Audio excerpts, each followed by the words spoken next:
Un grand merci pour ce joli reportage à Marlène Laroche et son émission Territoire, qui avant ne naviguait qu'autour de Nîmes, maintenant qui se balade un petit peu de partout dans le Gard et dans le 32-4 et que vous retrouvez tous les vendredis à 20h45. Cette émission avec un grand T et Frédéric Siller maintenant à la caméra avec elle. Dernière partie d'émission, on a parlé des vêtements 100% taureau.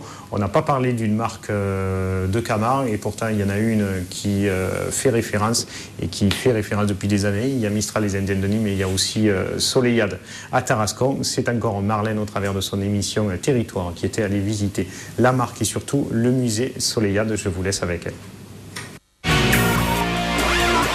La tradition est de mise avec cette visite que nous vous proposons maintenant au détour des rues.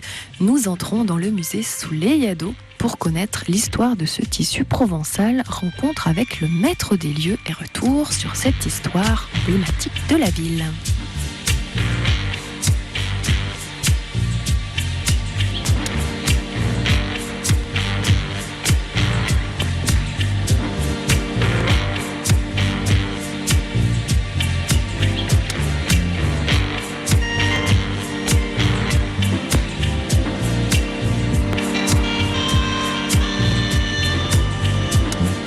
Est-ce que vous pouvez nous raconter un petit peu l'histoire de ce musée et sa création par Charles Deméry, nous retracer un petit peu l'historique de cette fabrique de tissus?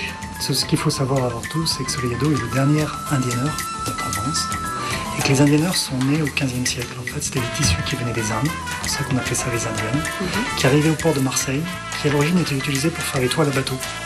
Les voiles de bateau avaient des couleurs différentes, ça permettait aux gens de repérer leurs maris pêcheurs au loin qui arrivaient. Et puis ces toiles ont connu un énorme succès dans les années 1650, 1660. Ça a commencé à se développer dans toute la France. Les ateliers sont nés à Marseille, qui recopiaient finalement ces indiennes qui venaient des Indes.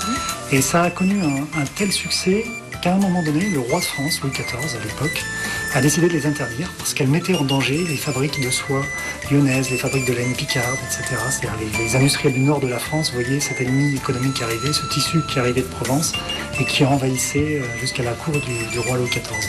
Et en 1683, les indiennes ont été interdites. Il était interdit de les porter, il était interdit de se livrer à leur commerce. Il était interdit de les fabriquer. Et ça a duré 70 ans. En fait. Voilà, on pouvait être arrêté. Le commerce d'indiennes, c'était la condamnation à mort. Porter des indiennes, c'était 3 ans en galère.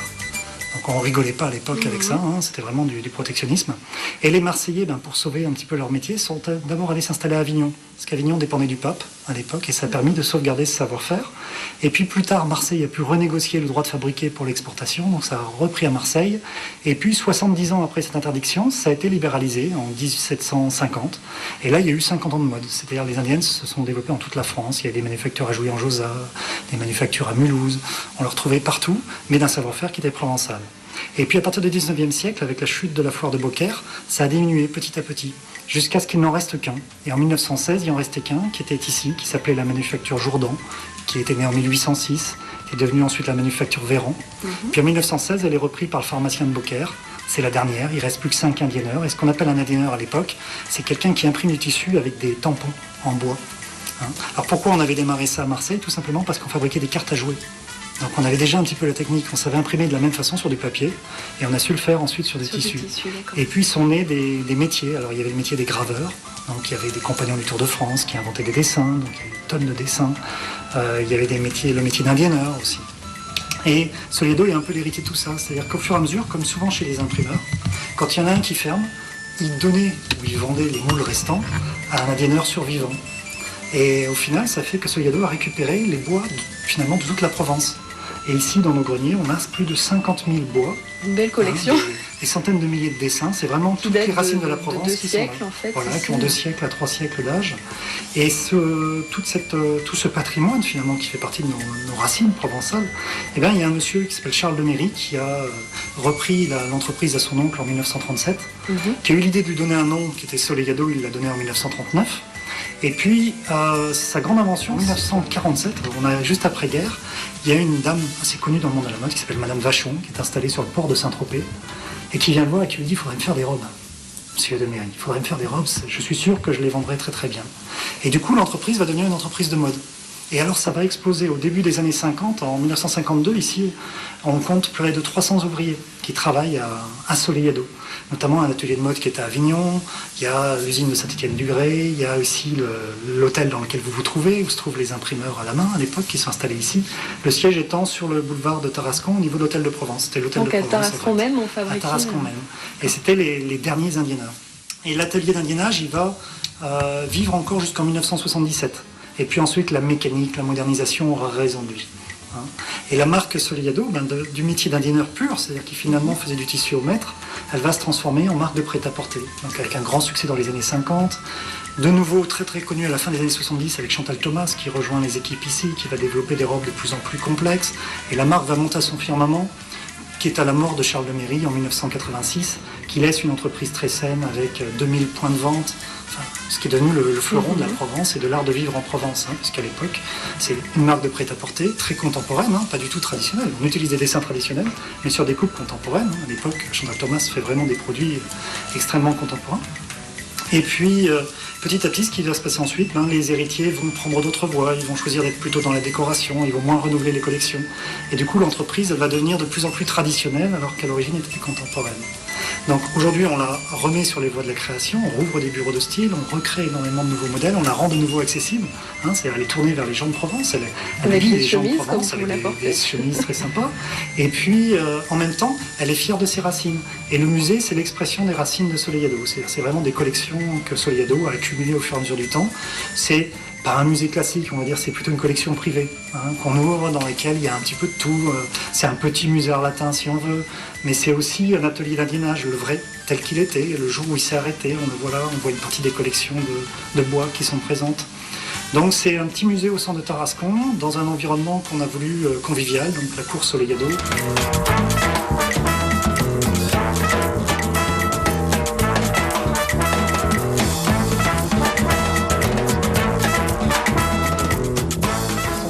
Beaucoup sont morts pour ces dessins-là. Moi, j'ai vu des textes très anciens d'émeutes à Sommières, par exemple. À Sommières, les sergents envoyés par l'intendant du Languedoc avaient été chassés par la population. C'était venu arrêter 4 personnes qui étaient accusées de porter des indiennes. Et ça avait déclenché une émeute dans la ville de Sommières. Et puis l'intendant du Languedoc avait dit, bon, on va calmer tout le monde.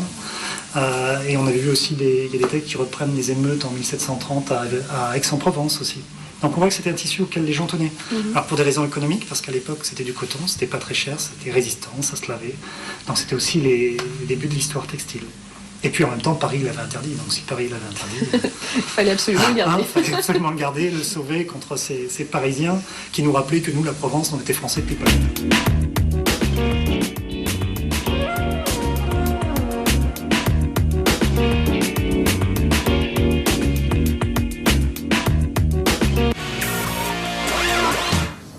Voilà, très beau reportage à nouveau sur la marque Soleillade et Clémence qui s'est déshabillée et qui a levé enfin ce gilet avec des trous trop grands pour les bras. Voilà, ça va? Mais c'est la fin de l'émission, hein, presque. Maintenant, ça va mieux. Bon, alors cette émission noir et blanc, comment ça se passe? Très bien. C'est vrai, vous reviendrez? En bonne compagnie, ça se passe très bien. Ah ouais, ça c'est Jackie. C'est bien que vous ne parlez pas de moi, ça c'est sûr, Clémence. Jackie, on n'a pas parlé quand même beaucoup de course camarguaise. On va en parler un petit peu parce que nous attaquons une rétrospective dès la semaine prochaine sur votre antenne. Et puis, comme on nous l'avait fortement demandé l'année dernière, on sort à nouveau un DVD pour cette fin d'année, rétrospective de toute la saison, parce qu'on est là du début à la fin de la saison en images, grâce à tous nos amis caméramans. On ne va pas les citer là parce que chaque fois j'en oublie un ou deux. Mais en tout cas, merci à eux, dont votre frère Gilles, Mathieu, Arnaud, qui va enfin pouvoir voir ces images le soir à la maison, le mardi à 20h45. Plein d'images et un DVD qui va revenir avec des amis à nous, des chroniqueurs taurins, sur les temps forts avec pratiquement 5 heures d'images de cette saison et de cette temporade 2011. Allez, pour vous donner l'eau à la bouche de ce futur DVD qui sera chez nous dans peu de temps, ces images-là montées par Romain.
Voilà le DVD noir et blanc rétrospective, double DVD 5 heures d'images et d'émissions, 31,50 € avec les frais de port. Vous pouvez envoyer ça à TV Sud 240 rue Le Corbusier, zone industrielle de Grézan, 30 000 Nîmes.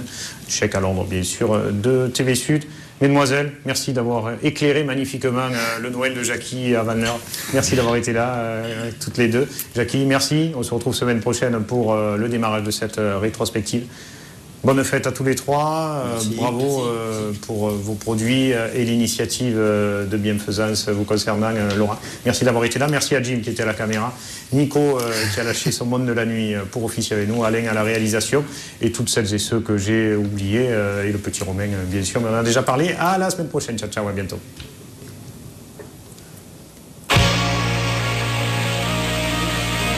Oh putain!